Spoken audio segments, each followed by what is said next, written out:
టారా lavender. నేను మీ సూసి. ఈరోజు మీ రీడింగ్ ఎలా ఉందో చూద్దాం. ఫైల్స్ 1. The hanged man. మీరు అనుకున్న పనులు నెరవేరాలని మీరు మనస్ఫూర్తిగా దేవుణ్ణి ప్రార్థిస్తున్నారు. దాని గురించి మీరు బాగా ఆలోచిస్తున్నారు. మీరు ఏ పనినైనా ముందల పెట్టుకున్నా కానీ ఆ పని ముందుకు పోకపోగా ఇంకా వెనక్కి పడిపోతున్నారు. దాని గురించి మీరు చాలా ఆలోచిస్తున్నారు. మీకు సరైన సమాధానం మీకు దొరుకుతలేదు. ఎందుకని మీకు మీరే క్వశ్చన్ వేసుకుంటున్నారు. మీ దగ్గర అన్నీ ఉన్నా కానీ మీరు ఏం పని చేయలేకపోతున్నారు. మీ కాలు ముందుకు వస్తలేదు. దీనివల్ల మీరు ఎక్కువ టెన్షన్ పడుతున్నారు. మీకు నైట్ పూట నిద్ర గినక సరిగా పడతలేదు. మీ హెల్త్ గినక ఖరాబ్ అవుతున్నది. మీరు చేసే పని మీకు కరెక్ట్ అని మీకు అనిపిస్తున్నా కానీ మీకు సరైనది మీకు దారి దొరుకుతలేదని ఎదురు చూసుకుంటూ పోతుంటే పోనీకి అడుగు వేయాలనుకుంటారు, మళ్ళీ వచ్చి మళ్ళీ ఇంట్లో కూర్చుంటున్నారు. పోదాం అనుకుంటారు, మళ్ళీ వచ్చి ఇంట్లో కూర్చుంటున్నారు. ఈ పని మీద మీకు ఇంట్రెస్ట్ లేనట్టు మీకు అనిపిస్తున్నది. మీకు అనిపించగా చూసే వాళ్ళకి ఇంకా అట్లనే అనిపిస్తుంటుంది. ఎందుకంటే మీరు అటువంటి పనులు చేస్తారు. ఏది తెగదు మూడి వాడదు అన్నట్టు. మీ బద్ధకం మీకు భగవంతుడు ఇచ్చిన వరం లెక్క ఉంటుంది. అందుకనే మీకు అట్లా ఉన్నది.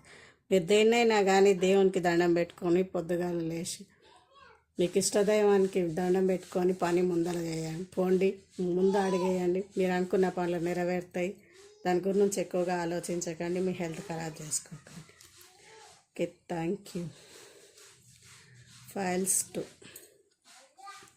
The star. మీ దగ్గర అన్నీ ఉన్నాయని అనుకుంటారు. మీ దగ్గర ఏమీ లేవని మీరు బాధపడుతుంటారు. అన్నీ ఉన్నాయని అనుకుంటారు, ఏమీ లేవని బాధపడుతుంటారు. మీకే తెలియకుండా మీరు మీ మనశ్శాంతిని దూరం చేసుకుంటున్నారు. అందువల్ల మీకు దీని గురించి మీరు ఎక్కువగా ఆలోచించలేకపోతున్నారు. మీకు అన్నీ కావాలని అనిపించినా కానీ దానికి దూరంగా మీరే వెళ్తుంటారు. దానికి దూరంగా మీరే వెళ్తారు, మళ్ళీ దాని దగ్గరికి మీరే పోతుంటారు. దూరంగా పోతారు, మళ్ళీ దగ్గరికి వస్తుంటారు. దానివల్ల మీరు ఏ పని చేసినా కానీ దానికి కరెక్ట్ అయిన సమాధానం మీ దగ్గర ఉండలేదు. మీకు కావాల్సిన పని కనుక మీరు అట్లనే అవుతున్నది. ఏ పని చేసినా నిర్లక్ష్యంతోనే ఉంటుంది. దీనివల్ల మీరు చాలా బాధపడుతున్నారు. అందుకని మీరు ఎక్కువగా బాధపడకండి. ఏదైనా మంచిగా అనుకోండి. మీరు చేసే పనులన్నీ విజయం సాధిస్తారు. మీరు ఎక్కువగా టెన్షన్ పడడం వల్ల మీకు వచ్చే ఆలోచనలు ఇంకా సరైనవి వస్తలేవు. అందువల్లనే మీకు అన్నీ అట్లా అనిపిస్తున్నాయి. Okay, thank you. Files 3. Death. మీ మనసులో ఎప్పటి నుంచో ఒక కోరిక ఉండిపోయింది.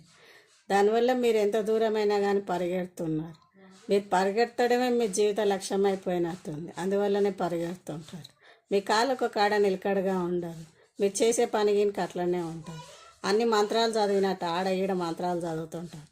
నీ మంత్రాలు చదవడమే నీ జీవితం అయిపోయింది. నీ పరిగెత్తడమే నీ జీవితం అయిపోయింది. మరి కుదురుగా ఎప్పుడు కూర్చుండాలనుకుంటున్నావు? నువ్వు కూర్చోలేవు నీ జీవితం వల్ల. ఎందుకంటే నీకు మనశ్శాంతి ఉండదు. ఎదుటి వాళ్ళ మీద నువ్వే సెటర్లు వేసి మాట్లాడుతుంటావు. అందువల్ల నీకు మనశ్శాంతి ఉండదు. నీదేందో నీ క్లారిటీ లేనప్పుడు ఎదుటి వాళ్ళ గురించి ఆలోచించి పరిగెడుతుంటావు. నీ జీవితానికి నీకు ముడిపడే దారే లేదు అసలు. దానివల్ల ముందు ఆలోచించు. అప్పుడు నువ్వు స్థిరంగా ఉండటానికి ఆలోచిస్తే నీకు అన్నిట్లకి కరెక్ట్ అయిన సమాధానం వస్తుంది. Okay, thank you. ఈ రీడింగ్ మీకు కనెక్ట్ అయితే ఇది మీకోసమే. లైక్ చేయండి, షేర్ చేయండి, సబ్స్క్రైబ్ చేయండి.